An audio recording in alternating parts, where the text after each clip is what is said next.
ಬೆಳಗಾವಿಯಲ್ಲಿ ಸಂಭಾಜಿ ಮಹಾರಾಜರ ಮೂರ್ತಿ ಲೋಕಾರ್ಪಣೆ ವಿವಾದ. ಮಹಾರಾಷ್ಟ್ರ ಸಚಿವ ಬಿಜೆಪಿ ಶಾಸಕ ಅಭಯ್ ಪಾಟೀಲ್ ಮೇಯರ್ ಉಪಮೇಯರ್ ವಿರುದ್ಧ ದಾಖಲಾಯಿತು ದೂರು. ಬೆಳಗಾವಿ ಟಿಳಕವಾಡಿ ಪೊಲೀಸ್ ಠಾಣೆಯಲ್ಲಿ ಲಿಖಿತ ದೂರು ದಾಖಲಾಗಿದೆ. ಕಿತ್ತೂರು ಕರ್ನಾಟಕ ಸೇನೆ ರಾಜ್ಯಾಧ್ಯಕ್ಷ ಮಹಾದೇವ ತಳವಾರ ದೂರನ್ನ ಕೊಟ್ಟಿರೋದು.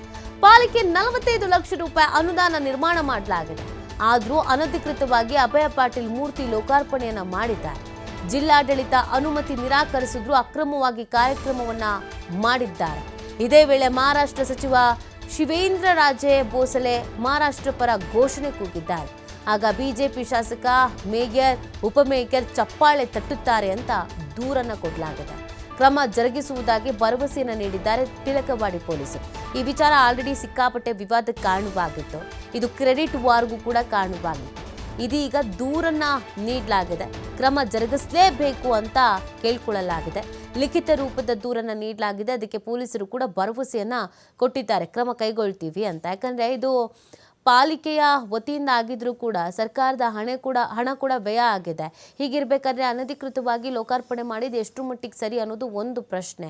ಇನ್ನೊಂದು ಕಡೆಯಲ್ಲಿ ಮಹಾರಾಷ್ಟ್ರ ಸಚಿವರನ್ನು ಕರೆಸಲಾಗಿದೆ. ಅವ್ರು ಬಂದ್ರು ಹೋದ್ರು ಅನ್ನೋ ಥರ ಇದ್ದಿದ್ರು ಸಮಸ್ಯೆ ಆಗ್ತಿರ್ಲಿಲ್ಲ. ಮಹಾರಾಷ್ಟ್ರಕ್ಕೆ ಜೈಕಾರವನ್ನು ಇಲ್ಲಿ ನಿಂತ್ಕೊಂಡು ಹಾಕಲಾಗಿದೆ. ಆ ಸಂದರ್ಭದಲ್ಲಿ ಚಪ್ಪಾಳೆ ತಡ್ತಾ ಇದ್ರು ಇವರೆಲ್ಲ. ಹಾಗಾಗಿ ಇವರ ವಿರುದ್ಧ ದೂರು ನೀಡಲಾಗಿದೆ. ಕ್ರಮವನ್ನು ಜರುಗಿಸಬೇಕು ಅಂತ ಈಗ ಆಗ್ರಹಿಸಲಾಗ್ತಾ ಇದೆ.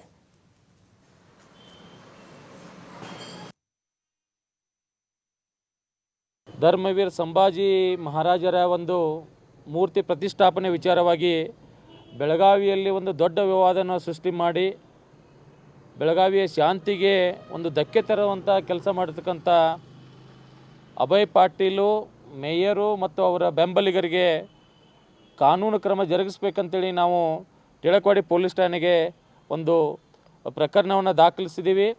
ಅದರ ಪ್ರಕಾರ ಯಾಕಂತಂದರೆ 4ನೇ ತಾರೀಕಿಗೆ ಸ್ವತಃ ಜಿಲ್ಲಾಧಿಕಾರಿಗಳು ಹೋಗಿ ಅಲ್ಲಿ ಶಾಂತಿ ಸಭೆಯನ್ನು ಮಾಡಿ ಆ ಒಂದು ಮೂರ್ತಿ ಉದ್ಘಾಟನೆ ದಿನಾಂಕವನ್ನು ಮುಂದೂಡಿ ಶಿಷ್ಟಾಚಾರದ ಪ್ರಕಾರ ಮತ್ತು ನಿಯಮದ ಪ್ರಕಾರ ಅರ್ಥಪೂರ್ಣವಾಗಿ ಮಾಡಬೇಕು. ಮತ್ತು ಸದರಿ ಏನು ವಿವಾದಿತ ಜಾಗ ಇದೆ, ಸಂಭಾಜಿ ಮಹಾರಾಜರ ಒಂದು ಮೂರ್ತಿ ಪ್ರತಿಷ್ಠಾಪನೆ ಜಾಗ, ಆ ಸ್ಥಳಕ್ಕೆ 5ನೇ ತಾರೀಕು ಯಾರೂ ಬರಬಾರ್ದು, ಯಾರೂ ಸೇರಬಾರ್ದು ಅಂತೇಳಿ ಜಿಲ್ಲಾಧಿಕಾರಿಗಳು ಆದೇಶ ಮಾಡಿದರೂ ಕೂಡ ಆ ಆದೇಶವನ್ನು ಉಲ್ಲಂಘನೆ ಮಾಡಿ ಮತ್ತು ಏನು ಕಾನೂನು ಬಾಹಿರವಾಗಿ ಜನರನ್ನು ಗುಂಪುಗಾರಿಕೆ ಮಾಡಿ ಸೇರಿಸಿ ಮತ್ತು ಭಯದ ವಾತಾವರಣವನ್ನು ಸೃಷ್ಟಿ ಮಾಡಿ ಅಲ್ಲಿ ಮಹಾರಾಷ್ಟ್ರ ಸಚಿವರನ್ನು ತಂದು ಉದ್ಘಾಟನೆ ಮಾಡುವಂಥ ಔಚಿತ್ಯ ಏನಿತ್ತು? ನಮ್ಮ ಸರ್ಕಾರದ ದುಡ್ಡು, ನಮ್ಮ ಕನ್ನಡ ನಾಡಿನ ದುಡ್ಡು, ಕನ್ನಡಿಗರ ತೆರಿಗೆ ದುಡ್ಡು, ಆ ತೆರಿಗೆ ದುಡ್ಡನ್ನು ತಗೊಂಡು ನೀವು ಸರ್ಕಾರದ ಪರವಾಗಿ ಕಾರ್ಯಕ್ರಮ ಮಾಡೋ ಬದಲಾಗಿ ಅದನ್ನು ಖಾಸಗಿಯಾಗಿ ಕಾರ್ಯಕ್ರಮ ಮಾಡಿ ನಿಮ್ಮ ರಾಜಕೀಯ ಬೇಳೆ ಬೇಯಿಸ್ಕೊಳ್ಳೋ ಸಲುವಾಗಿ ಇಂಥ ಒಂದು ಕುಚೋದ್ಯವನ್ನು ಮಾಡಿದ್ದನ್ನು ನಾವು ಖಂಡಿಸ್ತೀವಿ. ಅದು ಮಹಾರಾಷ್ಟ್ರದ ಒಬ್ಬ ಸಚಿವರನ್ನು ಕರೆಸಿ ಅವ್ರ ಕಡೆಯಿಂದ ಜೈ ಮಹಾರಾಷ್ಟ್ರ ಅಂತೇಳಿ ಘೋಷಣೆ ಕೂಗಿಸುವಂಥ ಒಂದು ಕುಚೋದ್ಯವನ್ನು, ಒಂದು ಪ್ರಚೋದನೆಯನ್ನು ಮಾಡ್ತಿರಲ್ಲ, ಇದು ಕನ್ನಡಿಗರು ಯಾರೂ ಸಹಿಸೋದಿಲ್ಲ. ಕನ್ನಡಿಗರು ಮಾಡಿದ ಅಪಮಾನ ಆಗಿದೆ. ಅದಕ್ಕಾಗಿ ತಕ್ಷಣ ಪೊಲೀಸರು ಅಲ್ಲೇ ಇದ್ದರು, ಜಿಲ್ಲಾಡಳಿತ ಅಲ್ಲೇ ಇತ್ತು, ಯಾಕೆ ಪ್ರಕರಣ ದಾಖಲಿಸ್ಕೊಂಡಿಲ್ಲ ಗೊತ್ತಿಲ್ಲ. ನಾವೇನೋ ಒಂದು ಹೋರಾಟ ಮಾಡಿದರೆ ನಮ್ಮ ಮೇಲೆ ಸ್ವಯಂ ಪ್ರೇರಿತವಾಗಿ ಪ್ರಕರಣ ದಾಖಲಿಸ್ಕೊಡುವಂಥ ಪೊಲೀಸ್ ಇಲಾಖೆ ಇಷ್ಟೆಲ್ಲ ಯಾವುದು ಬಹಿರಂಗವಾಗಿ ಜೈ ಮಹಾರಾಷ್ಟ್ರ ಅಂತ ಹೇಳಿದಂಥ ಕನ್ನಡ ನಾಡಿನಲ್ಲಿ ಬಂದು ಕನ್ನಡ ನೆಲದಲ್ಲಿ ಇಟ್ಕೊಂಡು ಜೈ ಮಹಾರಾಷ್ಟ್ರ ಅಂತ ಹೇಳಿದಂಥ ಒಬ್ಬ ಸಚಿವನಿಗೆ ನೀವು ಹಾಗೆ ಬಿಟ್ಟು ಕಳಿಸ್ತೀರಿ. ಅದಕ್ಕೆ ಪ್ರಚೋದನೆ ನೀಡಿದಂಥ ಅಭಯ್ ಪಾಟೀಲು, ಮೇಯರ್ ಸವಿತಾ ಕಾಂಬ್ಳೆ, ಉಪಮೇಯರ್ ಆನಂದ್ ಚವ್ಹಾಣ್ ಮತ್ತು ಅವರೆಲ್ಲ ಒಂದು ತಂಡ ಅಲ್ಲೇ ನಿಂತು ಚಪ್ಪಾಳಿ ಹೊಡೆದು ಹರ್ಷ ವ್ಯಕ್ತಪಡಿಸ್ತಾರೆ. ನಾಚಿಕೆ ಆಗಬೇಕು ಅವರಿಗೆ. ಇಂಥ ನಾಚಿಕೆಗೇಡಿನ ಸಂಗತಿಯನ್ನು ಇಲ್ಲಿ ಒಬ್ಬ ಕರ್ನಾಟಕದ ಜನಪ್ರತಿಯಾಗಿ ಮಾಡ್ತಿರಲ್ಲ, ನಿಮ್ಗೆ ಯಾವುದು ಮಾನ ಮರ್ಯಾದೆ ಇಲ್ಲ ಅಂತ ಕಾಣಿಸ್ತದೆ.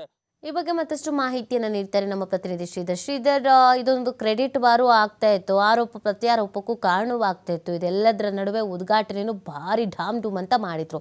ಸೊ ಈಗ ದೂರು ದಾಖಲಾಗಿದೆ, ತನಿಖೆ ಯಾವ ಥರ ನಡೀತಾ ಇದೆ?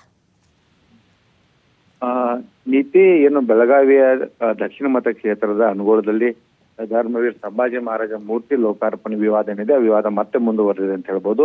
ಯಾಕಂದ್ರೆ ಜಿಲ್ಲಾಡಳಿತ ಅನುಮತಿ ನಿರಾಕರಣೆ ಮಧ್ಯೆ ಒಂದು ಮೂರ್ತಿ ಲೋಕಾರ್ಪಣೆಯನ್ನ ಸ್ಥಳೀಯ ಶಾಸಕ ಏನು ಬಿಜೆಪಿ ಶಾಸಕರಾದ ಅಭಯ್ ಪಾಟೀಲ್ ನೇತೃತ್ವದಲ್ಲಿ ಒಂದು ಮೂರ್ತಿ ಲೋಕಾರ್ಪಣೆ ಆಗುತ್ತೆ. ಮೇಯರ್ ಸೇರಿದಂತೆ ಮಹಾರಾಷ್ಟ್ರ ಸಚಿವರು ಕೂಡ ಈ ಒಂದು ಮೂರ್ತಿ ಲೋಕಾರ್ಪಣೆ ಭಾಗವಹಿಸ್ತಾರೆ.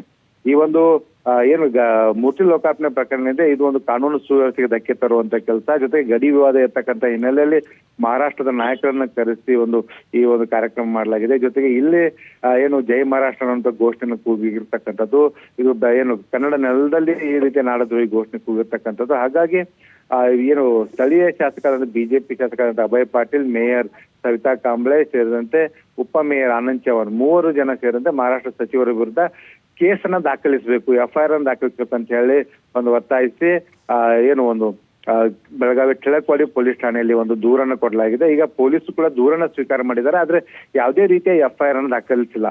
ನಾವು ಕಾನೂನಿನ ಸಲಹೆ ಪಡೆದು ಮುಂದಿನ ಕ್ರಮವನ್ನು ತೆಗೆದುಕೊಳ್ತೇವೆ ಅನ್ನುವಂತ ಒಂದು ಭರವಸೆಯ ಮಾತನ್ನು ಕೊಟ್ಟು ಈ ಒಂದು ಹೋರಾಟಗಾರರಿಗೆ ಒಂದು ಏನು ಭರವಸೆಯನ್ನು ಕೊಟ್ಟಿದ್ದಾರೆ ಅಂತ ಹೇಳ್ಬೋದು. ಏನು ಕಿತ್ತೂರು ಕರ್ನಾಟಕ ಸೇನೆ ಏನಿದೆ, ಆ ಸೇನೆಯಿಂದ ಈ ಒಂದು ಏನು ಲಿಖಿತ ದೂರನ್ನ ಪೊಲೀಸರಿಗೆ ಕೊಟ್ಟಿರ್ತಕ್ಕಂಥದ್ದು. ಒಟ್ಟಿನಲ್ಲಿ ಏನು ಸಂಭಾಜಿ ಮಹಾರಾಜರ ಮೂರ್ತಿ ಲೋಕಾರ್ಪಣೆ ವಿವಾದ ಏನಿದೆ, ಆ ವಿವಾದ ಮತ್ತೆ ಮುಂದುವರೆದಿದೆ. ಸದ್ಯ ಒಂದು ಅನಧಿಕೃತವಾಗಿ ಕಾರ್ಯಕ್ರಮ ಮಾಡಿರ್ತಕ್ಕಂಥ ಹಿನ್ನೆಲೆಯಲ್ಲಿ ಮತ್ತು ಕಾನೂನು ಸುವ್ಯವಸ್ಥೆಗೆ ಧಕ್ಕೆ ತರುವಂತ ಕೆಲಸ ಆಗಿರ್ತಕ್ಕಂಥ ಜೊತೆಗೆ ಏನು ಪ್ರಮುಖವಾಗಿ ಏನು ಶಾಂತಿ ಸುವ್ಯವಸ್ಥೆ ಅಷ್ಟೇ ಅಲ್ಲದೆ ಗಡಿ ವಿವಾದ ಇರ್ತಕ್ಕಂಥ ಹಿನ್ನೆಲೆಯಲ್ಲಿ ಕನ್ನಡ ನೆಲದಲ್ಲಿ ನಿಂತ್ಕೊಂಡು ಈ ರೀತಿಯ ಜೈ ಮಹಾರಾಷ್ಟ್ರ ಘೋಷಣೆ ಹಾಕಿರ್ತಕ್ಕಂಥದ್ದು. ಈ ಒಂದು ಸಂದರ್ಭದಲ್ಲಿ ಶಾಸಕರು ಮತ್ತು ಮೇಯರ್, ಉಪಮೇಯರ್ ಎಲ್ಲರೂ ಕೂಡ ಚಪ್ಪಾಳೆ ತಟ್ಟುವ ಮೂಲಕ ಖುಷಿ ಪಟ್ಟಿರ್ತಕ್ಕಂಥದ್ದು. ಎಲ್ಲವೂ ಕೂಡ ಏನಂದ್ರೆ ಏನು ಕನ್ನಡಿಗರಿಗೆ ಒಂದು ಅಪಮಾನ ಮಾಡಿದಂತೆ. ಹಾಗಾಗಿ ಒಂದು ಪ್ರಕರಣ ದಾಖಲಿಸಬೇಕು ಅಂತ ಹೇಳಿ ಒತ್ತಾಯಿಸಿ ಒಂದು ಲಿಖಿತ ದೂರನ್ನ ಕೊಡಲಾಗಿರ್ತಕ್ಕಂಥದ್ದು. ಓಕೆ, ಥ್ಯಾಂಕ್ ಯು ಶ್ರೀಧರ್ ತಮ್ಮೆಲ್ಲ ಡೀಟೇಲ್ಸ್ಗಾಗಿ.